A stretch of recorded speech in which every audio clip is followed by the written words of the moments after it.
This is Critical Nonsense, our high-lowbrow show about culture, science, and tech.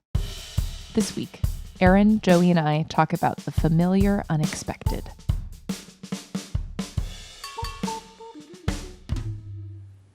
Woo! It just takes some time. Little boy, you're in the middle of this podcast. This is what a Joey sounds like. It ain't two to make a thing go right. This is what an Aaron sounds like. And this is what an executive producer and Jess Eat World, Jess Vander, sounds like. Hi, this is Jess. Eat World. Jess, you said that there is some important housekeeping that we need to get to, in which you are right and I am wrong. Oh, no, that has nothing to do with the show. That's just sort of like a general. Oh. It's outside of the show. I thought it was a corrections department. Got it. So No, that's just our personal feuding. Oh, God. Yes. That department goes very far and wide between the two of you. Aaron's favorite department, in which Jess and I argue before we start every episode, and Aaron says, it's okay. Keep my parents together. Literally, all I can be is Don King in life. It's the plague of the Libra. Can't we all just get along? That's all I ask for. It's like, you know, what was the movie about divorced kids in the 70s? In the 70s? I'm thinking about Parent Trap? Man of the House, but Parent Trap is probably better. Yeah. When was the Parent Trap 1? Ooh, Last Action Hero. I mean, there's a lot of them. I don't know. This is not 70s. I'm just being an asshole. I'm sorry. Kramer versus Kramer was what I was thinking. Oh, yeah, Meryl. It's either Kramer versus Kramer or Man of the House. It's either yes, you know. And there's nothing in between. Or Problem Child, and Problem Child 2, which is the better. Yeah, those are serious movies and very messed up when you watch them today, if you can even find them. It's either Dustin Hoffman or Chevy Chase, Problem Child. I think his mom died though. Oh, okay, that's fair. That's right, because it was a lot more sweet all the way through. No, that's true, and that was kind of the unlock of like he had feelings. But then Problem Child 2, children of divorce and lost parents coming together, both problem children come and become friends in their puckish affairs. We should have just said Mrs. Doubtfire. What were we thinking? Okay, I'm sorry. We're taking all the time away from the episode. Jess, you came to the tableau with some sort of thought. You had a thought that we are eager to hear about, and so that we can discuss and dissect and chat about it. What's on your mind, Jess? What is your face, Aaron? I don't know. If only people could see the contortions. Okay, yes, Jess. Sorry. The contortions. Okay, so I am embarrassingly behind on the times, late to the game, since before I was born, I think. The mochi donut has existed. This is probably in its most recognizable form, a sort of bubble ring of little pearls of mochi that have been fried into donut form and often flavored with different things. And I tried one for the first time about a week ago. And it was a revelation to me. I am half Chinese and I grew up having mochi in sort of like the general milieu of Asian snack foods, you know, that wasn't something unfamiliar to me. But certainly have had donuts in my lifetime, the cakey kind and the yeasty kind, and we can talk about that at a later time. But the idea that these two things would come together was like a type of textural flavor experience that I had never anticipated.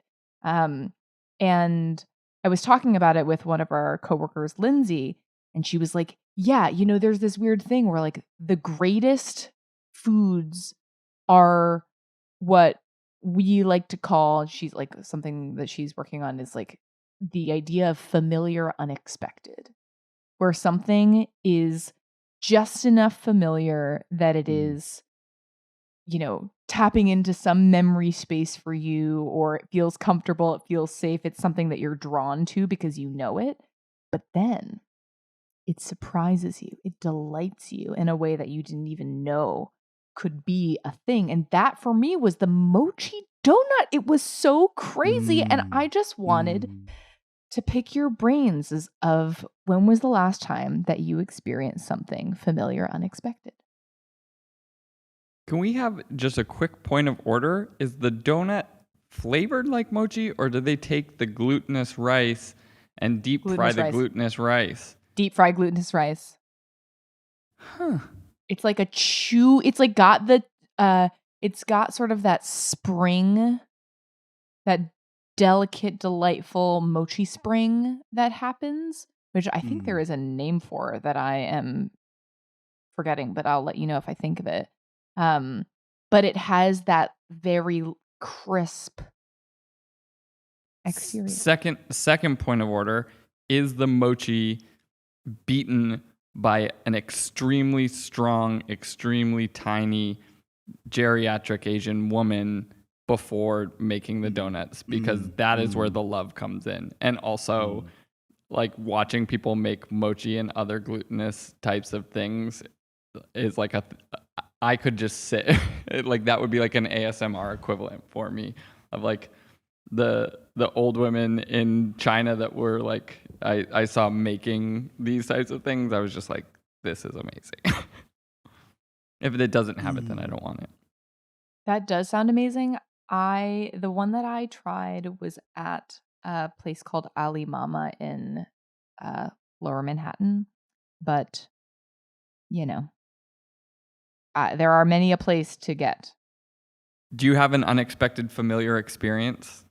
Well, I've been so quiet here because I'm like plumbing my depths to figure out what they are, and I can think of two. One's a big bucket. One's a specific thing. Can I share both? Is that okay? Yes. Yup. Yeah. Okay. So the first one.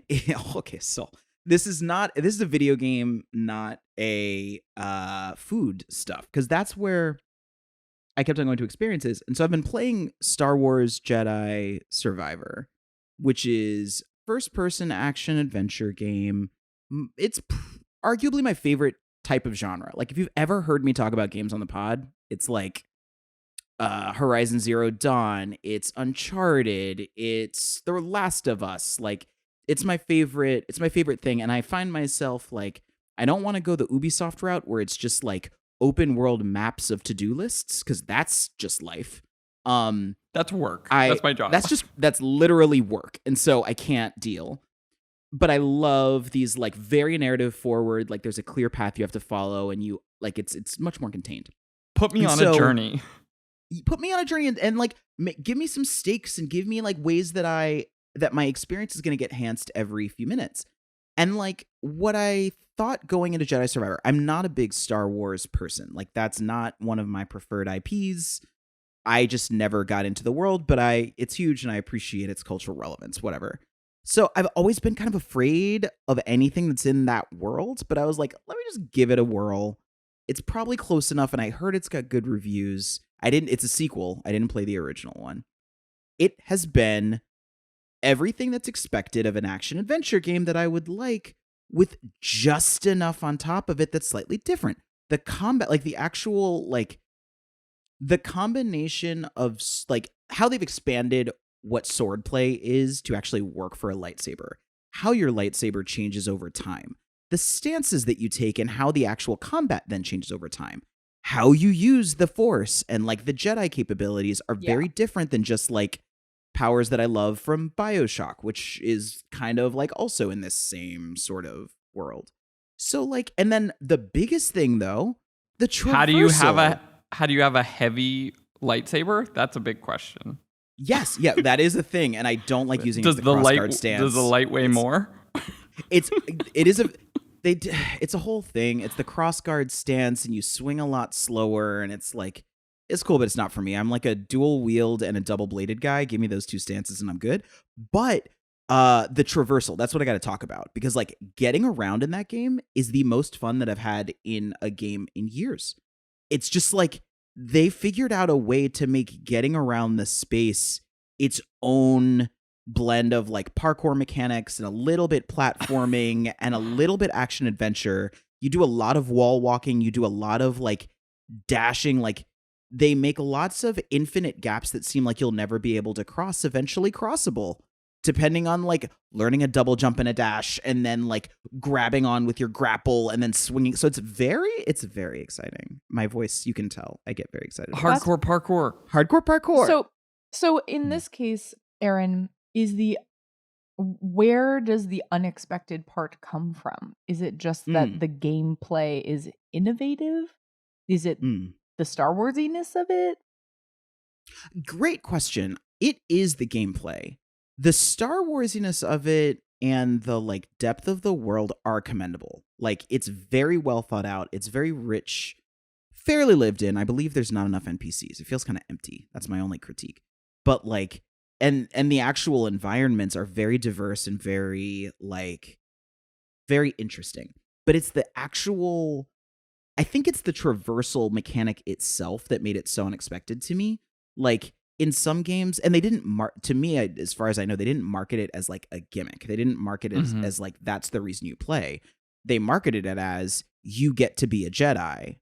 And actually then the traversal was such a surprise and is so delightful and continues to get more and more interesting that it's just like, yeah, you didn't tell me that. I was ready for lightsabers. I was ready for like very difficult droids. I was not ready for walking to be fun. And that's great. One, I think video games is like a great example, Aaron, of like when you're like, you know, the characters, or you have an idea of what to expect from like a Mario game or a Zelda game or you know, a BioShock game or whatever. Like you kind of have some idea of what you're expecting, or a Souls game, right? But then Elden Ring came out and they built a bunch of new things on it, or you know, the Breath of the Wild came out and everyone was like, oh shit, this is very Zelda and very new. Like that's and what it's making me realize is that this idea of unexpected familiar is iterative creativity, right?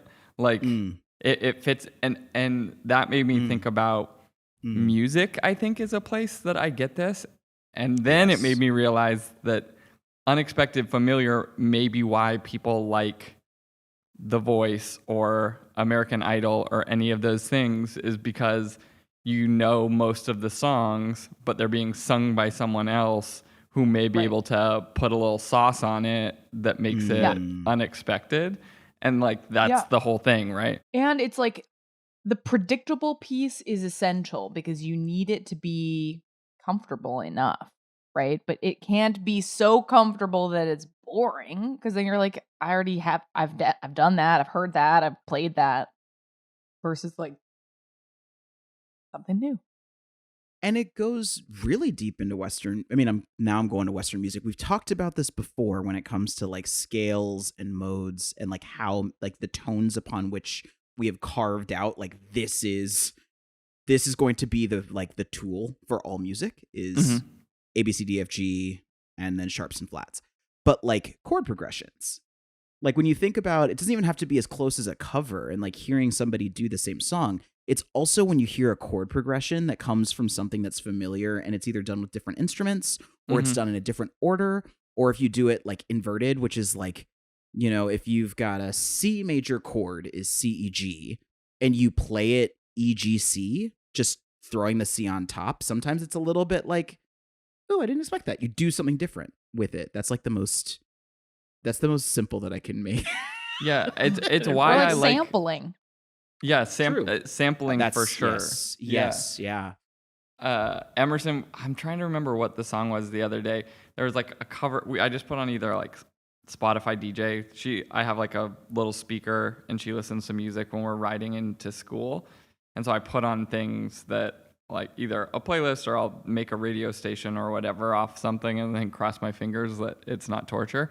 And there was a sample that came up from like a late 90s hip hop song, and she was just singing her own lyrics to it on the back of the bike, and I was like so delighted by it. Mm-hmm. But I think sampling or like covers that go like genre leaping, like when you know, I think a lot of people don't like genre leaping covers, but I personally like them. Like when that bluegrass group, I think it's called the Carolina Teardrops or something, did a bluegrass cover of Shoot 'Em Up Style. They are all black folks bluegrass band. Important just to qualifier say, for that one. Yeah.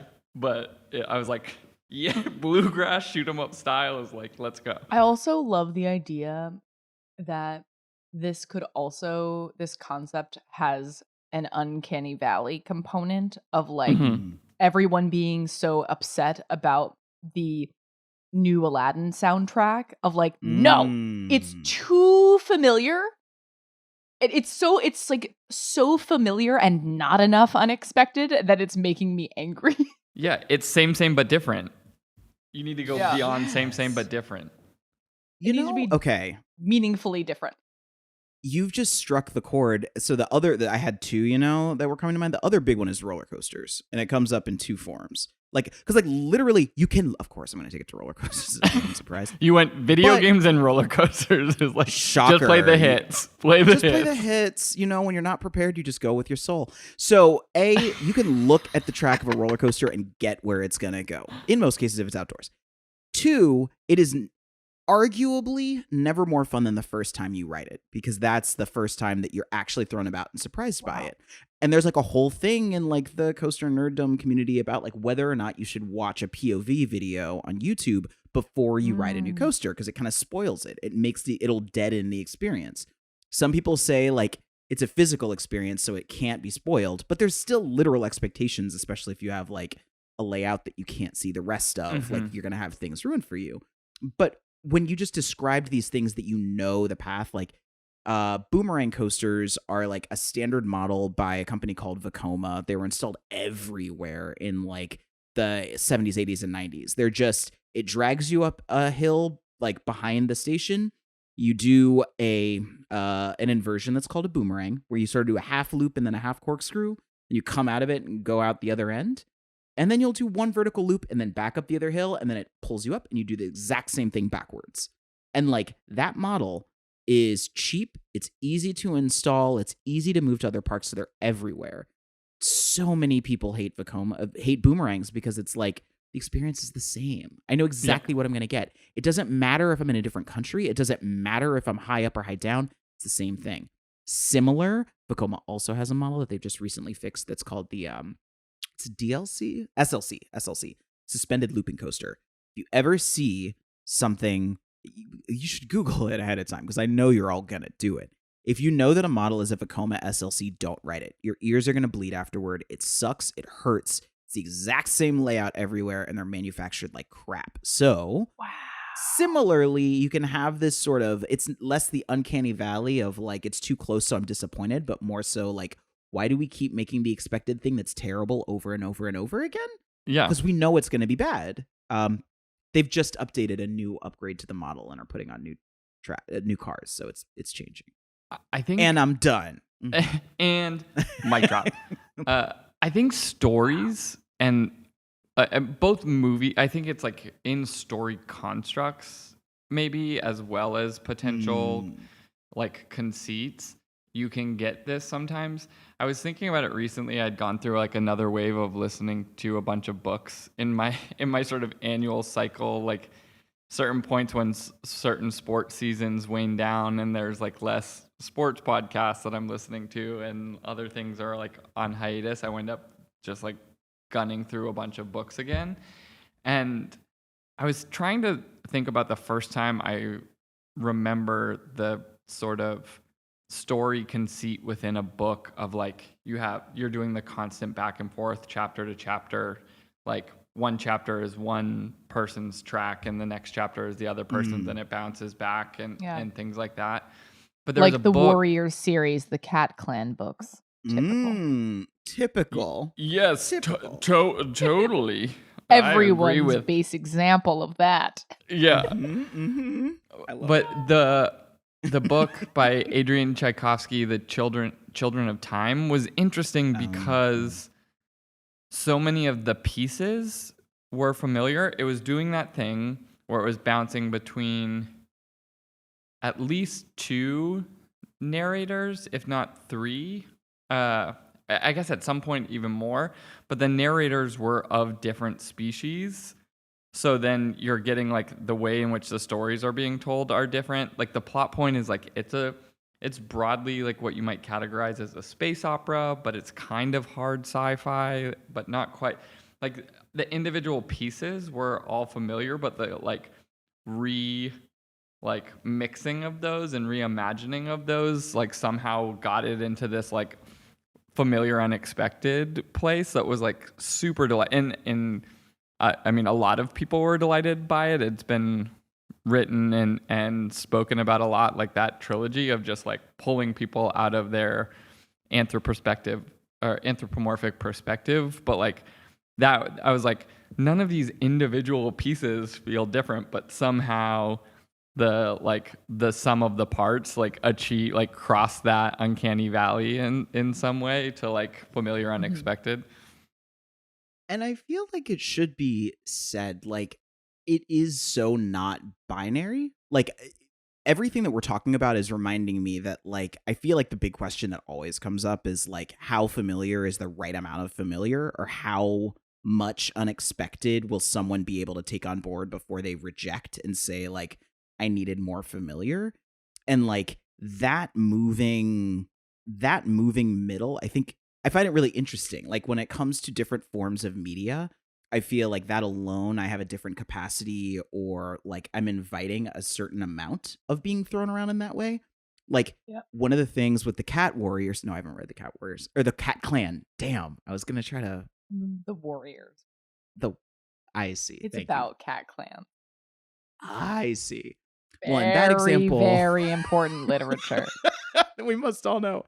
In that example, and enjoy your example too, like it's like I use these things to make decisions. Like if I know a book is going to cover, like kind of be function that way, I'm actually excited about it. I tend to love narrative written that way, and it's accessible to me, and I'm open.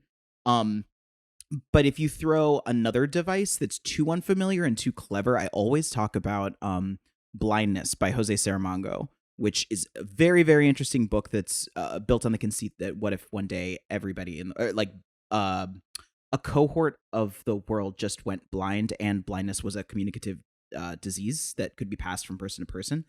The book is written without punctuation in most places. So even as a reader, it's so clever and infuriating. And I know that that's like a really that's amazing that an author can engender that just by using language, but like too unfamiliar. Like you have sent me down into, if I saw that used in any book, I'm going to reject that book. I couldn't even finish the book because it was so infuriating. Aaron, I have a novella for you that just went through a wave of like uplifting, and the reason I'm bringing it up also is because it won a Hugo, I believe, for best novella, but I think it fits the components of what we're talking about. So it's written by 2 authors.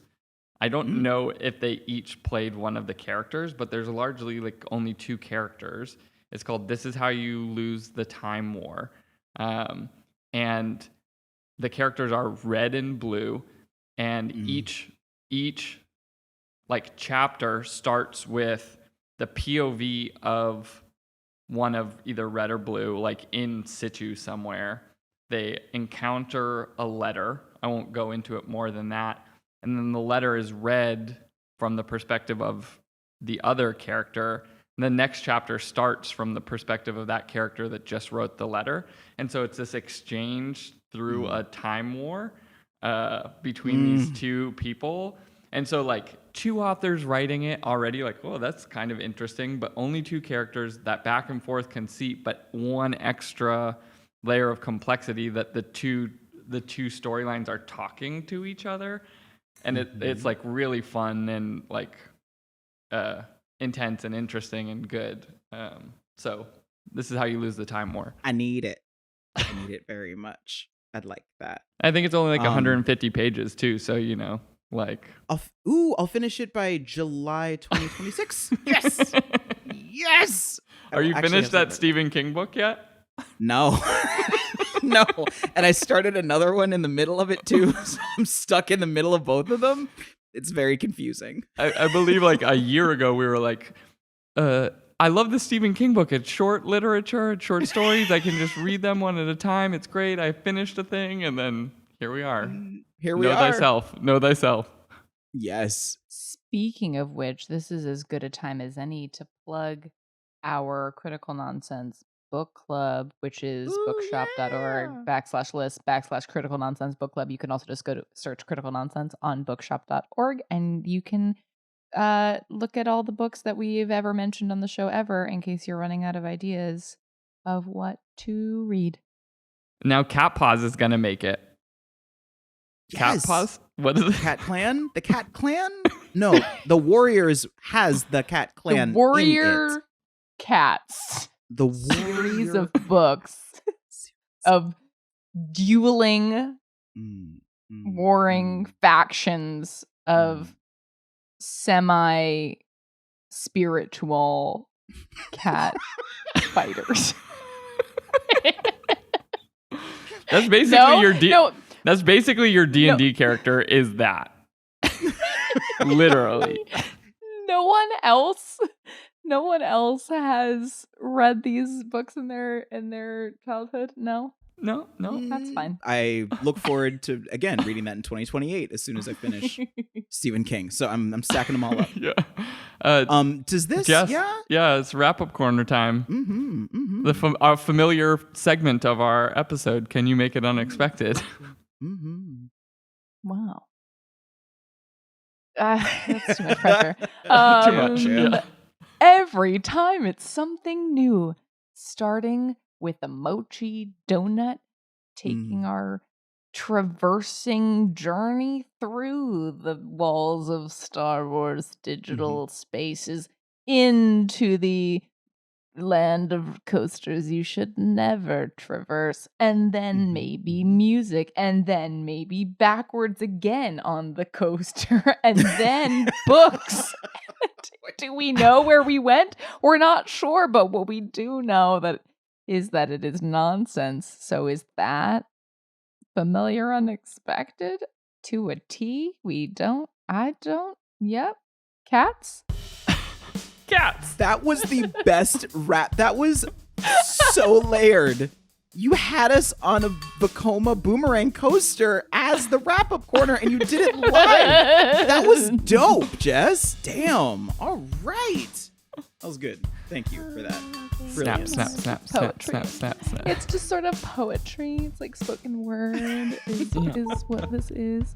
Well, folks, you share with us your familiar unexpected experiences at our email. You know it. criticalnonsense@sylvain.co. Bing. Critical Nonsense is a Sylvain production. Brought to you by Ho Ho Ho Hoo Hoo Hoo. Ha! You didn't expect that. Doppler Effect. I guess. As always, we'd like to thank our executive producer and human Doppler Effect, Jess Vander. Doppler Effect. Would like to thank I'd really like to thank sound engineer and master of the Doppler, Alex Contel. We'd like to thank Les Jacobs, and he's a special guy. I did it all wrong. Programming coordinator and really great person. There we go. Well, it's okay because we have doppelgangers of Sarah Gilbert and Nora Mestrich. They look. I can't tell them apart. And as always, thanks, Alen. Thank you. Okay, special thanks to Rise of the Guntard Resistance Doppler.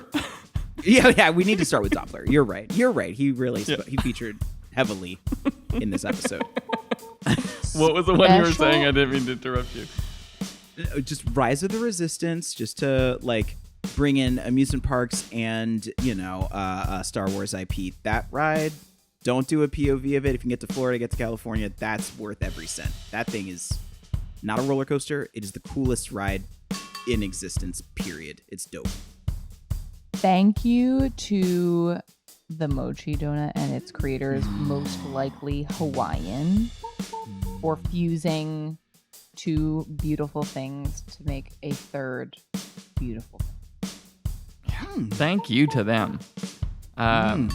Thank you to the makers of Pikmin and Katamari Damacy, because they both have new games coming out very shortly. Do they really? Pikmin 4 and a reworked version of We Love Katamari are coming out in June and July. But they've reworked the physics engine and added gaming dynamics to We Love Katamari. Listeners cannot hear me being frozen on the screen, like with a face of just happy, I didn't know that and I'm really happy. So I'm going to narrate it. I guess I just did. That's very exciting. Thank you. It sounded like really happy. Uncontrolled joy. And I just also want to thank y'all. It is a pleasure being able to ride the roller coaster of this podcast with you every day and wonder, is the restraint locked? Who knows? I might go flying out at any minute. Oh my But it's God. great. Terrible. And I'm so sorry for people who are driving. I've made a lot of noises that are distracting. That's terrible. It's terrible. Yeah. Yes. I look forward to seeing you on the next one.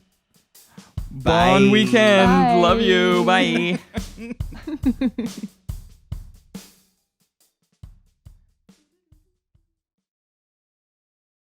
Doppler Effect.